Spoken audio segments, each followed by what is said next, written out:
Hi, welcome to the Aegis Interaktif Asia and Business Mobility Asia Covid-19 Business Travel and Investigations Update, 17th of February 2022. Right now, travel across Southeast Asia is becoming much easier, with many countries reducing or removing travel restrictions, both internationally and domestic. For this, it's assumed you're fully vaccinated, have health and travel insurance, and have downloaded all the relevant apps and gained the appropriate approvals that you need to fly into certain countries. One word of caution, please make sure you print all of these things out before you go to the airport to check in. I have seen people sent away at the airport to go and print out certain documents, and somebody I know was refused boarded last week because they didn't have a copy of the right certificate in hard copy. So it's very important that you do that.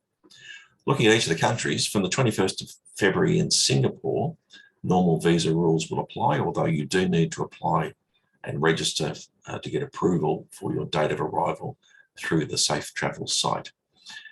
It is best to take a vaccinated travel lane flight, because you're much more likely to get approval to enter with that. Pre-flight and on arrival PCR tests are being replaced with a rapid antigen test. There'll be no quarantine and no 7 days of self-monitoring after you arrive. In terms of business in Singapore, it's a bit of a hybrid, still work from home and the office, but reductions in social distancing rules is making business activity, having meetings and things like that in the office much easier. Turning to Malaysia, travel to Malaysia is still heavily restricted, but there is internal pressure to open up the country similar to other countries in the region. There has been no work from home requirement in Malaysia or any domestic travel issues for quite some time. And so business is generally unaffected by those rules. Turning to Thailand, as of now, they have returned to their normal visa and visa on arrival rules. That makes getting to Thailand quite easy. They have implemented a test and go and sandbox program in Bangkok, Phuket, and Koh Samui.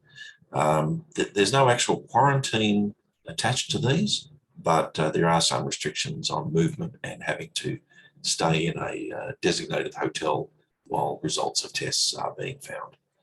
Business in Thailand is generally unaffected at the moment by COVID restrictions. Turning to Indonesia, there's still no visa on arrival or visa-free entry into Indonesia, but a range of visas are available for both business and tourist travellers. Tourists can be sponsored by their hotel or their resorts. Very, very simple process. Business travellers can be sponsored by their company or their associates. It's all done online, so it's, again, very easy. You can also, if you have one, use the APEC business travellers card. For Indonesia, arrival is still only into Jakarta, Surabaya, Manado, and now for tourists into Bali.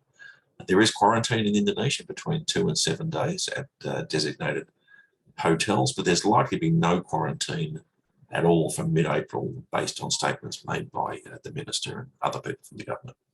You still need to do PCR test pre-flight on arrival and before you exit quarantine. There's currently some business and travel restrictions around Jakarta due to the Omicron surge, but this seems not to have affected business activity all that much. The Philippines has returned to normal visa rules. There's no quarantine and only self-monitoring on your arrival. Business in the Philippines seems to be operating quite normal. Cambodia, there's still no visa on arrival, so you do need to get a visa online. There's no quarantine requirements in Cambodia. Generally, Cambodia's been open for business and tourists since last year, and we know anecdotally that quite a few people from Singapore went over to Cambodia for their Chinese New Year break.